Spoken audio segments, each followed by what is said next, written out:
Hi, it's John, and welcome to the channel. 6:24 a.m. on Sunday, January 19th, with the big blue mug of coffee as usual. I hope you're having a great day today, and I certainly am. I have a saying. Climate change is about people who live large telling the rest of us how to live small. And I believe that is exactly who Mark Carney is, the possible next Prime Minister of Canada.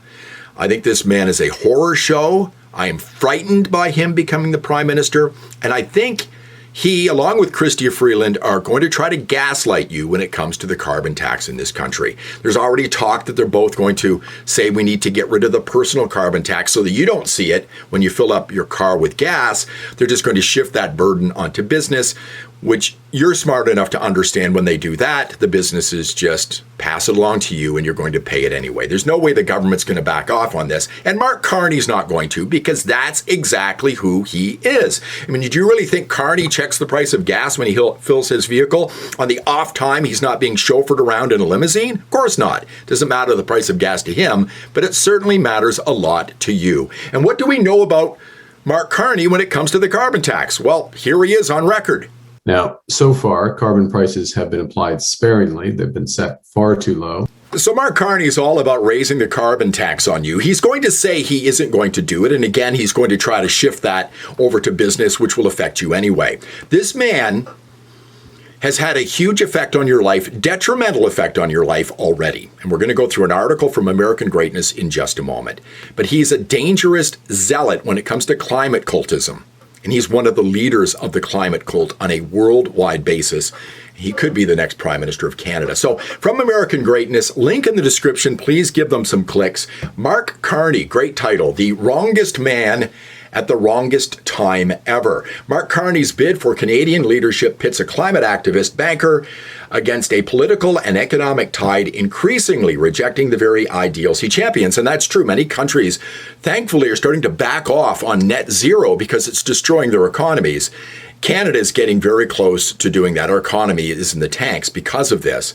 Just think of how much better we would be doing in this country if we could harness our natural resources and sell it worldwide.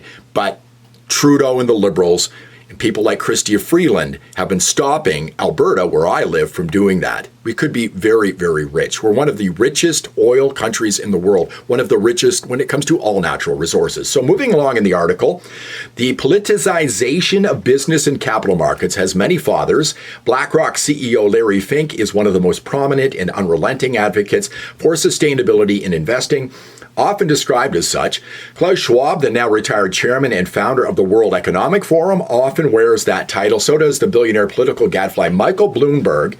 Michael Bloomberg, by the way, just endorsed Mark Carney. We'll get to him in just a moment because they're very connected. So does R. Edward Freeman, the business professor and originator of stakeholder theory, and so do countless others.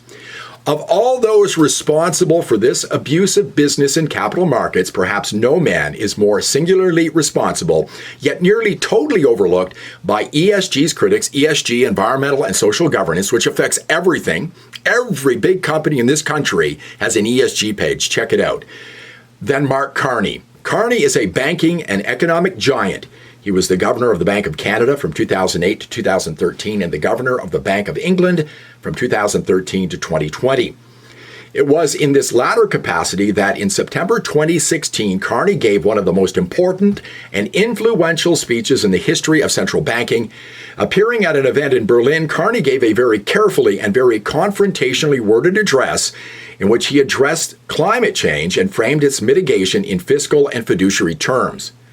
Quote, a wholesale reassessment of prospects as climate-related risks are reevaluated, unquote, Carney intoned. Quote again, could destabilize markets, spark a pro-cyclical crystallization of losses, and lead to a persistent tightening of financial conditions, a climate Minsky moment. Now, the article goes on to describe what a Minsky moment is in great detail, but as it says in this paragraph, or to put it more simply, Carney, the governor of the Bank of England, was warning global investors and politicians that they either had to force business in general to become environmentally sustainable, immediately or could face commercial and economic Armageddon. You know, there's a saying, the urge to save humanity is almost always a false front for the urge to rule.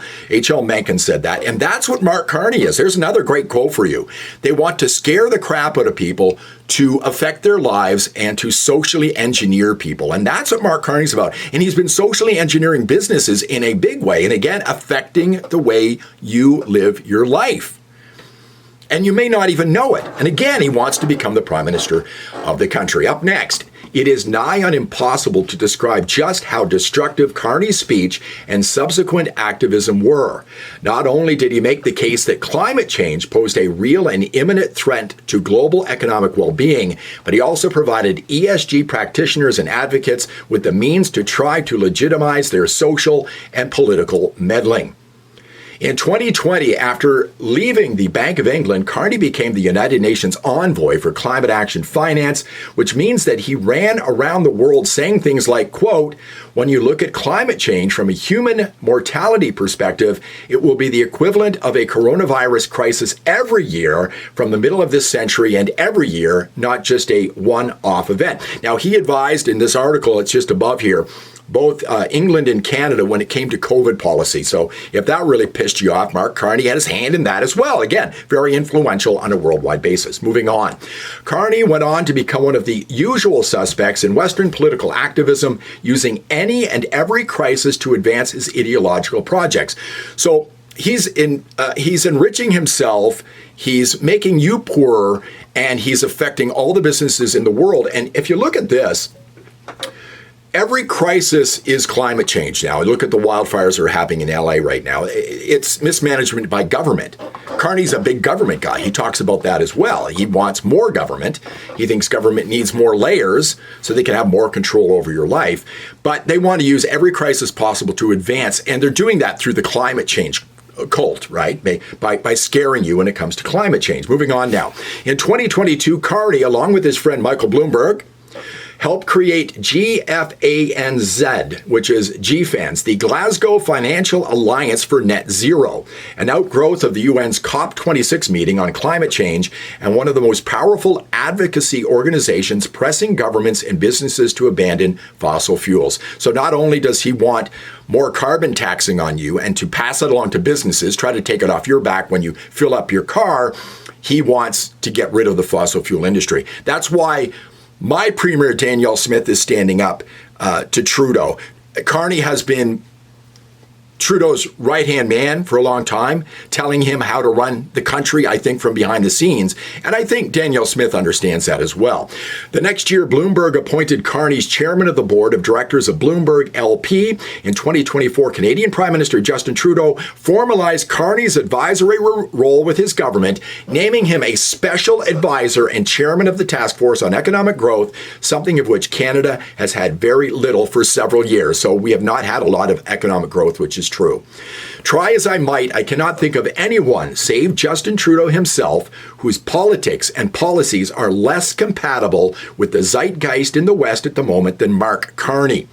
Throughout Western Europe, people are fed up with leaders who favor open borders, social justice politics, and the economics of decline as dictated by net zero energy policies.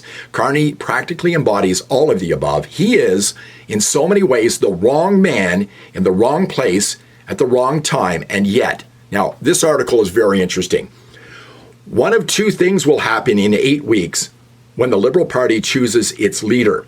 Either Carney's candidacy will fall flat, proving that he is too out of touch even for leftist Canadians, or it will succeed, proving that leftist Canadians desperately want to corroborate Mencken's supposition that, quote, democracy is the theory that the common people know what they want and deserve to get it good and hard, unquote. Another Mencken quote. I love H.L. Mencken. If it's the former, then perhaps Canada can resuscitate its near-depression level economy and become a global energy leader again. If the latter, then, well, maybe President Trump has the right idea. And if you see at the bottom, the right idea is underlined. That is a link to this story right here where Donald Trump is talking about Canada becoming the 51st state. I think we're in a frightening position right now, and I think Mark Carney is a lot more frightening than people realize. And again, he's had a huge effect on your life already.